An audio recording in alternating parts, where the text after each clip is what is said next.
YTN을 향한 시청자 의견이라면 모두 귀 기울여 듣고 답하는 시청자 톡톡 Y 시간입니다. 오늘 주목한 시청자 의견을 AI 앵커 Y온이 소개해드립니다. 지금 바로 만나보시죠. 안녕하세요. AI 앵커 Y온입니다. 오늘의 첫 번째 주제는 중국 유인 우주선에 대한 시청자 의견을 들어봤습니다. 자세한 내용 지금 바로 보시죠.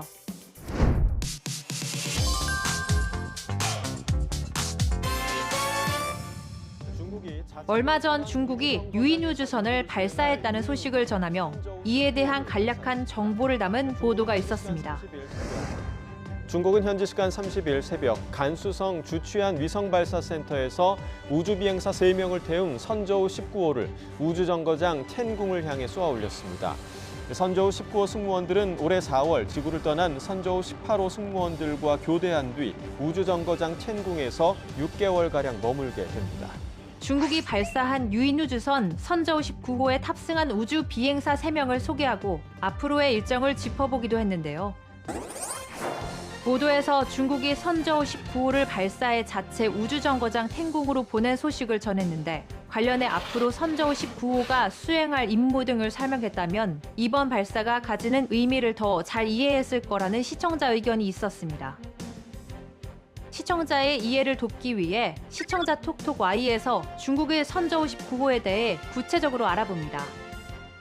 먼저 선저우 19호 승무원들은 지난 4월 지구를 떠난 선저우 18호 승무원들과 교대한 뒤 우주정거장 텐궁에서 6개월가량 머물게 됩니다.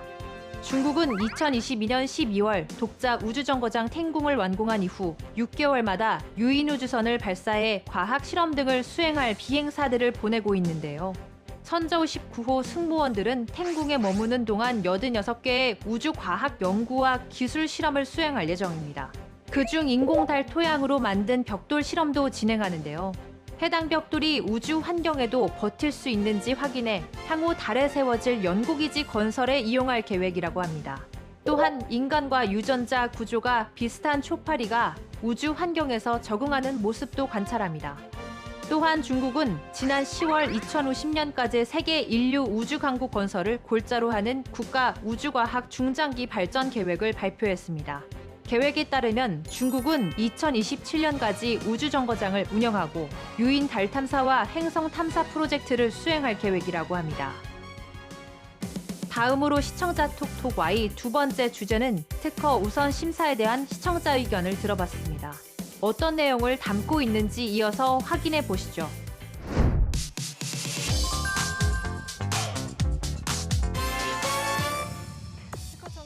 특허청이 앞으로 특허 우선 심사를 도입해 우리 기업의 산업 재산권 규모를 늘리겠다는 발표를 담은 보도가 있었습니다. 특허청이 인공지능 AI를 활용해 온라인에서 가짜 제품 판매를 차단하고 바이오 분야의 특허 우선 심사를 도입합니다. 김한기 특허청장은 이 같은 내용을 포함한 사업 추진 전략을 통해 현재 153만 건인 우리 기업의 산업 재산권 규모를 2027년까지 200만 건으로 늘리겠다고 밝혔습니다. 이번에 추진하는 특허 우선 심사가 다양한 분야에 적용되는데 관련해 어떤 식으로 구성되고 진행되는지 짚어보기도 했는데요. 특허청이 AI 기술을 활용해 위조 상품 판매를 감시한다는 사실 등을 전한 보도였는데 특허 우선 심사가 첨단 산업에 미칠 긍정적인 영향력에 대해 덧붙였다면 좋았겠다는 시청자 의견이 있었습니다. 시청자 톡톡 Y에서 특허청이 추진하는 특허 우선 심사에 대해 알아봤습니다. 특허청은 특허 심사 역량을 대대적으로 확충해 왔습니다.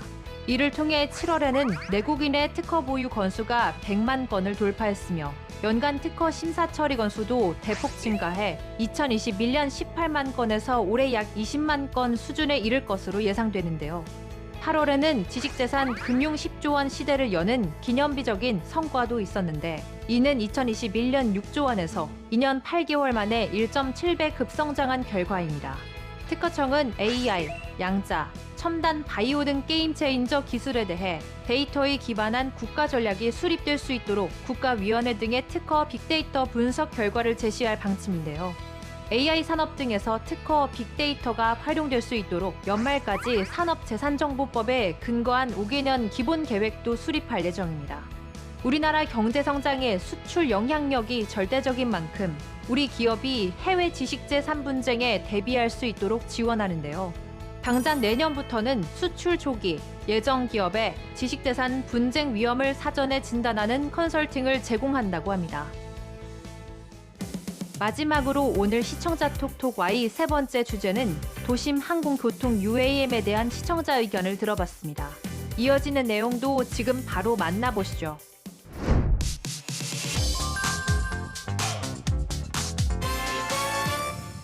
내년부터 서울 하늘에서는 미래형 항공 모빌리티가 상공을 가로질러 비행하는 모습을 볼 수 있을 것으로 보입니다. 서울시가 미래 교통수단으로 항공 모빌리티인 UAM을 실현하기 위한 계획을 담은 리포트가 있었습니다. 인간적 한계를 뛰어넘는 메가시티 서울의 비전을 발표했습니다. 한 여성이 스마트폰으로 김포공항에서 잠실까지 도심 비행을 예약합니다. 잠시 뒤 탑승 수속을 마친 승객들을 태우고 서울 상공을 비행하는 도심 교통수단 UAM. 관제센터에서는 드론 택배 등 다른 비행 물체와의 충돌 위험을 감시하며 경로를 확인하고 목적지인 잠실 정류장에 도착합니다. 서울시가 그리고 있는 미래 교통의 모습입니다. 앞으로 UAM이 어떤 방식으로 상용화될지에 대한 설명과 상용화됐을 때에 어떤 이점이 있는지 등을 담아냈는데요. 서울시가 UAM의 2030년까지 상용화를 목표로 하고 있다는 소식을 전했는데 보도에서 간단히 언급한 우리나라의 상용화 단계와 더불어 해외 사례들이 궁금했다는 시청자 의견이 있었습니다. 자세한 내용을 보충하기 위해 시청자 톡톡 Y에서 우리나라의 UAM 상용화 단계와 해외 사례들을 살펴봅니다. UAM 노선은 실증, 초기, 성장, 성숙 등 4단계로 확대돼 나갈 예정입니다. 실증 단계인 내년에는 킨텍스에서 여의도공원 구간, 잠실에서 수서역 구간 등 2개 구간에서 운행 테스트를 하며 안전성을 검증하는데요. 초기 상용화 단계에는 UAM 역외 군송이 시작됩니다. 노선은 한강을 따라 김포공항에서 여의도, 잠실, 수서로 이어집니다. 성장 단계에는 한강과 4대 지천인 안양천, 중랑천, 홍제천, 탄천이 UAM으로 연결되는데요. 서울과 수도권을 잇는 광역 노선 체계가 구축되는 것입니다. 성숙 단계에는 신도림, 강남, 수유, 마포 등 교통 수요가 높은 지역을 연결해 간선 체계까지 완성할 예정입니다. 또한 세계 각국에서도 UAM 상용화의 속도를 내고 있는데요. 미국 연방항공청은 지난 10월 UAM용 기체를 정식 교통수단으로 인정하고 관련 규제를 확정했습니다. 이에 따라 1만 시간의 비행 기록을 보유한 미국의 UAM 제조사 조비 에비에이션은 2026년부터 상업 운행을 시작할 예정인데요. 영국, 프랑스, 독일 등도 UAM 안전 인증 체계를 마련 중입니다. UAM 경쟁에서 앞서 나가고 있는 중국은 저고도 경제를 적극 지원하고 있습니다. 중국의 저고도 경제 규모는 계속해서 성장해 2030년에는 2조 위안, 한화 약 387조 원을 돌파할 것으로 전망됩니다. YTN 방송의 부족한 부분을 채우는 시청자 톡톡 Y 시간. 다음 주도 다양한 시청자 의견과 함께 돌아오겠습니다.